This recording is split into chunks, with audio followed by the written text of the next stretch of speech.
एक दिन बुद्ध श्रावस्ती के ही एक गांव में भिक्षाटन के लिए पहुंचते हैं। जब बुद्ध गांव में प्रवेश करते हैं तो देखते हैं कि पूरे गांव में सन्नाटा छाया हुआ है।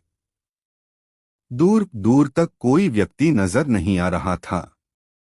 बुद्ध उस गांव के पहले द्वार पर जाते हैं और कहते हैं, भिक्षाम देहि, परंतु भीतर से बाहर कोई नहीं आता।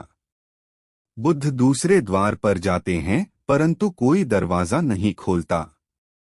बुद्ध तीसरे द्वार पर जाते हैं परंतु उस द्वार से भी कोई व्यक्ति बाहर नहीं आता। फिर अचानक से एक दरवाजा खुलता है जिसमें से एक व्यक्ति बाहर निकलता है। वो जल्दी से बुद्ध का हाथ पकड़ता और उन्हें अपने घर में ले जाता है और कहता है, क्षमा करें बुद्ध, परंतु इस समय आप बाहर नहीं जा सकते। उंगलीमाल को श्रावस्ती की सीमा पर देखा गया है। सभी गांव वाले डर के मारे अपने अपने घरों की खिड़कियां, दरवाजे बंद करके बैठे हुए हैं। बुद्ध उस व्यक्ति से पूछते हैं, कौन है ये उंगलीमाल और उससे इतना भय क्यों है? वह व्यक्ति कहता है, उंगलीमाल एक राक्षस है।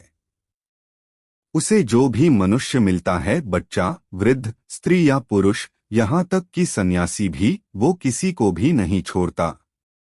महाराज प्रसन्नजीत के सैनिक भी उससे डरते हैं। बुद्ध उस व्यक्ति से पूछते हैं, क्या वो ये सब धन के लालच में करता है? वो व्यक्ति कहता है, नहीं, धन का उसे कोई लालच नहीं है। वो जब भी किसी मनुष्य पर वार करता है तो उसकी उंगली काटकर अपने गले की माला बनाता है। इसलिए उसका नाम उंगली माल पड़ गया है। और यह भी सुना है कि जब उसके गले की माला में 100 उंगलियां पूरी हो जाएंगी तो उसकी विनाशक शक्तियां और भी ज्यादा बढ़ जाएंगी। बुद्ध कहते हैं, आभार आपका, जो आपने मुझे उसके बारे में बताया। फिर वो व्यक्ति बुद्ध से कहता है कि कृपा कर आप बाहर न जाइए, क्योंकि वो आप पर भी वार कर सकता है। बुद्ध कहते हैं, भय से अपनी राह छोड़ दो, ऐसा मैंने कभी नहीं किया। मुझे भिक्षा मांगता देख जन जन के हृदय में उंगलीमाल का भय कम होगा। फिर वो व्यक्ति कहता है, नहीं बुद्ध, आप मत जाइए, वो बहुत ही ज्यादा खतरनाक है। बुद्ध कहते हैं, वो खतरनाक नहीं बल्कि दुखी है और मुझे उसके पास जाना होगा क्योंकि उसे मेरी आवश्यकता है। इतना कहकर बुद्ध उस व्यक्ति के पास से चले जाते हैं। कुछ दूर चलने के बाद बुद्ध वन में प्रवेश करते हैं। वन में चारों ओर एक सन्नाटा छाया होता है। दूर दूर तक ना तो कोई मनुष्य और ना ही कोई पशु पक्षी दिख रहा होता है, परंतु बुद्ध अपने मार्ग में आगे बढ़ते रहते हैं। अचानक बुद्ध के सामने उंगलीमाल आकर खड़ा हो जाता है। उसका रूप इतना डरावना होता है कि कोई भी व्यक्ति उसे देखकर ही भयभीत हो जाए। उसके गले में उंगलियों की माला होती है। चेहरा और हाथ रक्त से सने होते हैं और शरीर बलशाली होता है। उसका रूप इतना भयानक होता है कि किसी भी साधारण व्यक्ति के प्राण तो उसे देखते ही निकल जाएं, परंतु बुद्ध पर उंगलीमाल के इस डरावने रूप का कोई भी असर नहीं होता। बुद्ध कुछ क्षण तक एक शांत मुस्कुराहट के साथ उंगलीमाल की तरफ देखते हैं और फिर उसकी बगल से निकलकर अपने मार्ग में आगे बढ़ जाते हैं। बुद्ध को ऐसा करते देख उंगलीमाल को ये समझ नहीं आता कि उसके साथ ये हो क्या रहा है।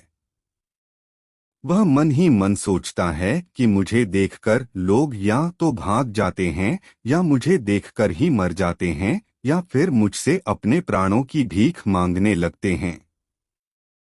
मैंने कई सन्यासियों को भी मारा है, परंतु मैंने आज तक कोई ऐसा व्यक्ति नहीं देखा जो मुझे नजरअंदाज करके अपने मार्ग में आगे बढ़ जाए। या तो इसने मुझ पर ध्यान नहीं दिया होगा या फिर हो सकता है कि यह देख ही ना सकता हो, परंतु मुझे इससे क्या, मुझे तो अपनी उंगलियों की माला पूरी करनी है। उंगलीमाल बुद्ध को आवाज लगाता है, ए साधु रुक। फिर भी बुद्ध उंगलीमाल को नजरअंदाज करते हैं और अपने मार्ग में आगे बढ़ते रहते हैं। उंगलीमाल और ज्यादा क्रोध में भरकर बुद्ध को आवाज लगाता है, ए साधु रुक। फिर भी बुद्ध उंगलीमाल को फिर से नजरअंदाज करते हैं और अपने मार्ग में आगे बढ़ते हैं। उंगलीमाल तीसरी बार बहुत ही ज्यादा क्रोध में भरकर आवाज लगाता है, ए साधु रुक। फिर बुद्ध रुकते हैं। उंगलीमाल बुद्ध के पास जाता है और कहता है, मेरे आदेश देने के बाद भी तू रुका क्यों नहीं? बुद्ध कहते हैं, मैं तो बहुत पहले ही रुक चुका हूँ, तुम ही चलते जा रहे हो। उंगलीमाल ये समझ ही नहीं पाता कि बुद्ध क्या कह रहे हैं, परंतु वो इतना जरूर समझ जाता है कि सामने खड़ा व्यक्ति उससे थोड़ा भी नहीं डर रहा है। उंगलीमाल बुद्ध को डराने के लिए चिल्लाकर पूछता है, ए साधु तुझे मुझसे भय नहीं लग रहा है क्या? मैं आदि मानव हूँ। बुद्ध कहते हैं, नहीं, तुम मानव हो। बुद्ध की यह बात उंगलीमाल के हृदय पर लगती है। पहली बार उसे किसी ने मानव कहा था, परंतु वो इस बात को नजरअंदाज करने का प्रयास करता है और बुद्ध से पूछता है, इस साधु तूने ये क्यों कहा कि तू कब का रुक चुका है, जबकि तू तो चल रहा था, और तूने ये क्यों कहा कि मैं नहीं रुका? बुद्ध कहते हैं, मैं बहुत पहले ही रुक चुका हूँ, यानी मैंने ऐसे सारे बुरे कृत्य करना पहले ही छोड़ दिया है जिससे किसी भी व्यक्ति को कष्ट पहुँच सकते हैं। सब जीना चाहते हैं, बस तुम उन्हें करुणा से देखने का प्रयास करो।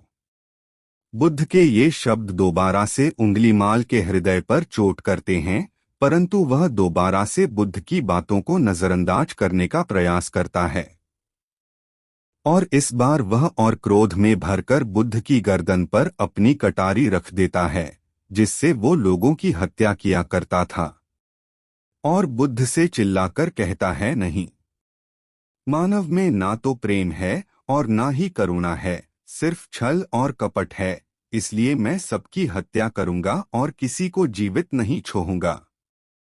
बुद्ध कहते हैं, तुम्हें लोगों ने बहुत दुख दिया है। उंगलीमाल क्रूरता मनुष्य अज्ञान के कारण ही करता है। ईर्ष्या, द्वेष, मोह, माया ये सभी अज्ञान की ही संतानें हैं, परंतु वो व्यक्ति ही है जिसमें दया, करुणा, सद्भाव और समझ का उदय भी होता है। उंगलीमाल यदि इस जीवन में क्रूर और निष्ठुर लोग हैं तो दयावान भी हैं। बस तुम्हें अपनी आंखों से इस अंधेपन की इस पट्टी को हटाना होगा जो तुम्हें केवल बुराई ही दिखा रही है। तीसरी बार बुद्ध के शब्दों को सुन उंगलीमाल का खुद पर से संयम हट जाता है। उसे समझ नहीं आता कि पहली बार उसे अपना आपा इतना कमजोर क्यों महसूस हो रहा है। वह कोशिश तो करता है क्रोध करने की, परंतु कर नहीं पाता। वो बड़ी हिम्मत जुटाकर क्रोधित होने का नाटक करके बुद्ध से कहता है, तुम और व्यक्तियों जैसे नहीं हो।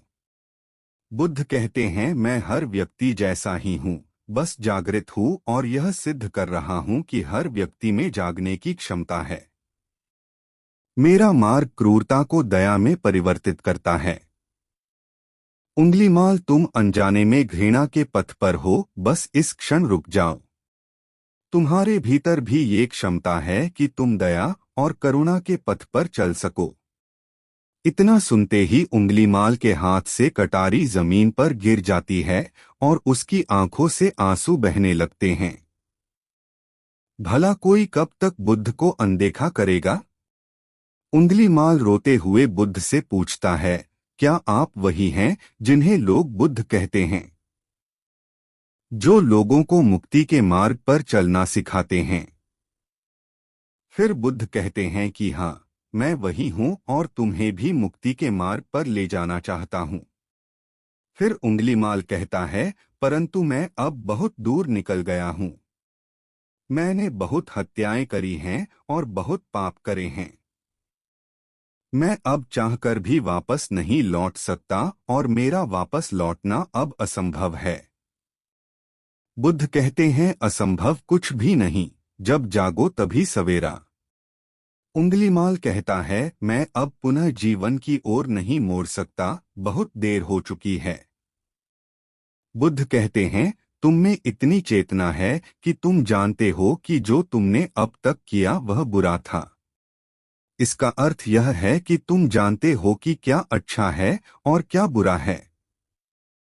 उंगलीमाल, जिस दिन से तुमने अच्छा कार्य करना शुरू कर दिया, उस दिन से तुम्हारा एक नया जीवन शुरू हो जाएगा।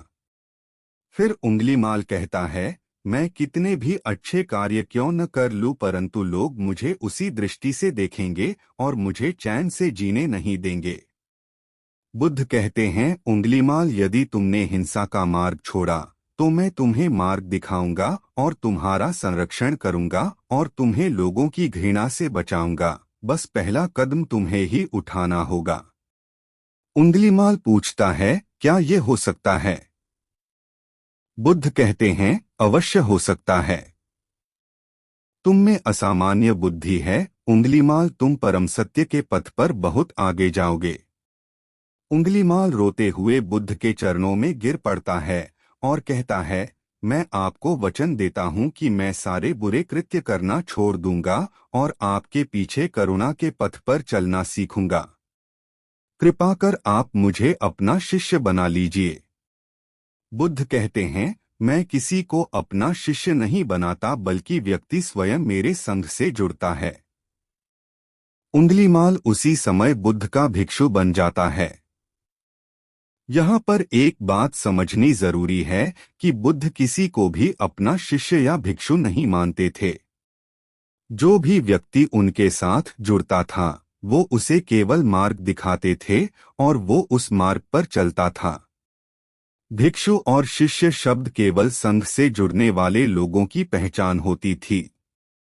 कहानी में आगे बढ़ते हैं। बुद्ध का भिक्षु बनने के बाद उसका नाम अहिंसक पड़ जाता है। फिर बुद्ध ने जैसा उसका नाम रखा था और वो ठीक वैसा ही वह बन चुका था। दोस्तों, आइए जानते हैं कि कैसे उंगलीमाल राक्षस एक अहिंसक बना। इसे जानने के लिए इस आर्टिकल के अंत तक बने रहिए। जब अहिंसक प्रथम बार अन्य भिक्षुओं के साथ एक गांव में भिक्षाटन के लिए जाता है तो गांव के कुछ लोग उससे बदला लेने के लिए उसे लाठी डंडों से पीटने लगते हैं। जब ये बात बुद्ध को पता चलती है तो वे तुरंत उसे बचाने के लिए उसके पास पहुंचते हैं और अपने शरीर को उन लाठी डंडों के बीच में ले आते हैं जो अहिंसक को पड़ रहे थे। बुद्ध को देखकर वे गांव वाले डंडे और पत्थर मारना बंद कर देते हैं। सभी लोग बुद्ध से कहते हैं, बुद्ध, क्यों आप इस हत्यारे उंगलीमाल की रक्षा कर रहे हैं? न जाने कितने लोगों की जानें ली हुई हैं इसने। बुद्ध कहते हैं, अब यह उंगलीमाल नहीं है, बल्कि इसका नाम अब अहिंसक है।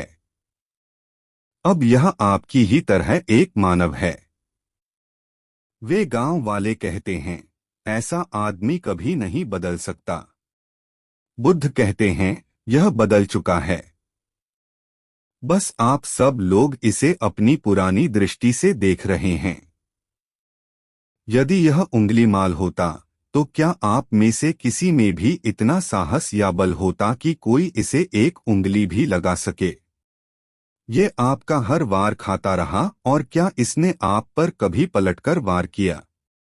नहीं ना। क्या ये परिवर्तन आपको नहीं दिखा? आज इसने अपना लहू बहा से अपने सारे बुरे कृत्य धो डाले हैं। आप लोगों के द्वारा इतनी मार खाने के बाद भी इसकी आंखों में आपके लिए क्रोध नहीं है। क्या यह बदलाव आपको नहीं दिख रहा है? यह तो बदल गया, परंतु आप कब बदलोगे?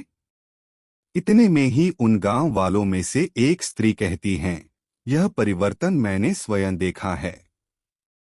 वो स्त्री गांव वालों से कहती है, आप में से कौन ऐसा है जो दूसरों के दुख में दुखी हो, दूसरों की पीड़ा सहन ना हो तो उसे हर प्रकार की सहायता प्रदान करे, और ऐसा इस भिक्षु ने किया है। 2 दिन पहले एक व्यापारी अपनी पत्नी को लेकर जा रहा था और उसकी पत्नी प्रसव पीड़ा से व्याकुल थी। तब मैं पास से ही गुजर रही थी, इसलिए मैं भी दौड़ी दौड़ी गई। उस स्त्री की पीड़ा बढ़ती ही जा रही थी। घना जंगल होने के कारण उसे कहीं ले जाया भी नहीं जा सकता था। तभी यह भिक्षु वहां आ पहुंचा और इसने मुझसे पूछा कि क्या हुआ बहन। मैंने इसे बताया कि यह स्त्री प्रसव पीड़ा में है और इस घने वन में हम कुछ कर भी नहीं पा रहे हैं। कब तक यह कष्ट भोगेगी, कहीं इसके और इसके बच्चे के प्राण ना चले जाएं। फिर इस भिक्षु ने मुझसे कहा कि ऐसा नहीं होगा, मैं अभी अपने गुरु के पास जाऊंगा, वे अवश्य ही कोई मार्ग दिखाएंगे। इतना कहकर ये भिक्षु दौड़कर वहां से चला गया।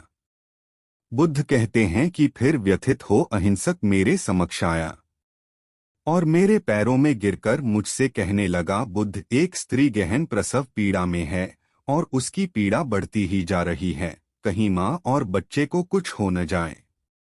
ये सब सुनकर बुद्ध ने कहा कि दौड़कर जाओ और उससे कहो, बहन, जिस दिन से मेरा जन्म हुआ है मैंने जानबूझकर किसी भी प्राणी को कष्ट नहीं पहुंचाया है।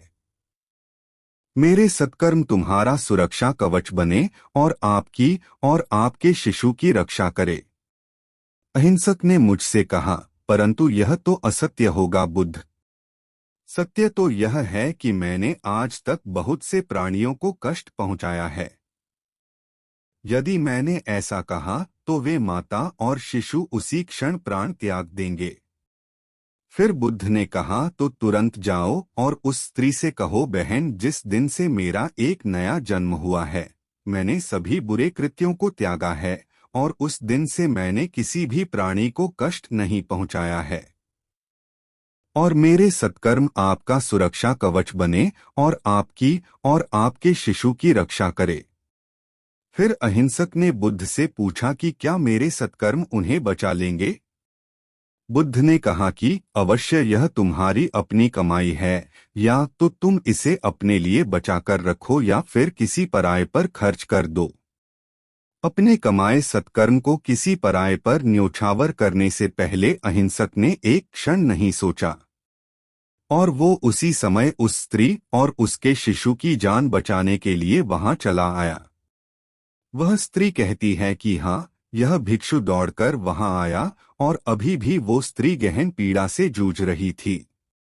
इसने अपने दोनों हाथ जोड़े और आंखें बंद करके कहने लगा, बहन, जिस क्षण से मैं भिक्षु बना हूँ उस क्षण के बाद मैंने कोई भी ऐसा कृत्य नहीं किया जिससे कि किसी भी प्राणी को कष्ट पहुँचे। मेरे सत्कर्म आपके लिए सुरक्षा कवच बने, आपकी और आपके शिशु की रक्षा करें। और इतना कहते ही उस स्त्री ने अपने बच्चे को जन्म दे दिया।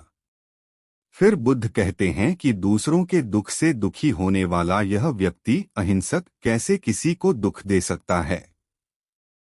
यदि ये भिक्षु मन का सच्चा ना होता तो वह स्त्री कब के अपने प्राण त्याग चुकी होती।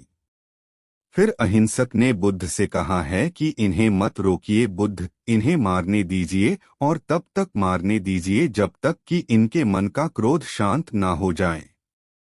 फिर बुद्ध अहिंसक से कहते हैं, कर्म और गुणों के भंडार हो तुम। आज तुमने अपने नाम अहिंसक को सिद्ध कर दिया है।